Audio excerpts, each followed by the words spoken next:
Ever grappled with the mystery of evaluating indeterminate limits? That conundrum where you're staring at an equation and it's teasing you with the form 0 over 0 or infinity over infinity? Well, there's a knight in mathematical armor that rides to your rescue, and it goes by the name of L'Hopital's rule. Now, before we get ahead of ourselves, let's paint a clear picture of this rule.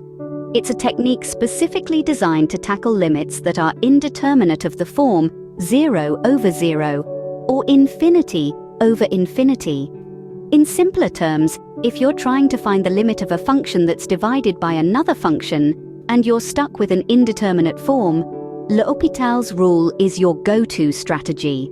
The rule says this: if the limit of the ratio of two functions as x approaches a certain value is indeterminate, then you can find that limit by taking the limit of the ratio of their derivatives. But remember, this only works if the limit of the ratio of the derivatives exists. Take, for example, the limit of sin x over x as x approaches 0.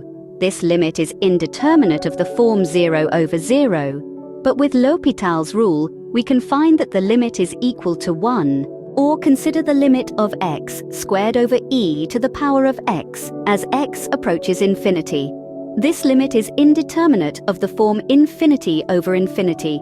Again, L'Hopital's rule comes to our aid, and we find that the limit is 0. But all knights have their weaknesses, and L'Hopital's rule is no exception. There are times when it may not work. For instance, if your limit is indeterminate and the limits of the ratio of the first and second derivatives are also indeterminate of the same form, then L'Hopital's rule won't apply.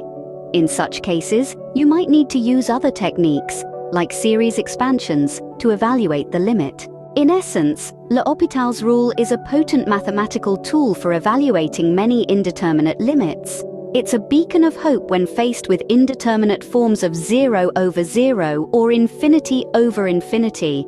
But remember, every tool has its limitations, and knowing when to use it is just as important as knowing how to use it.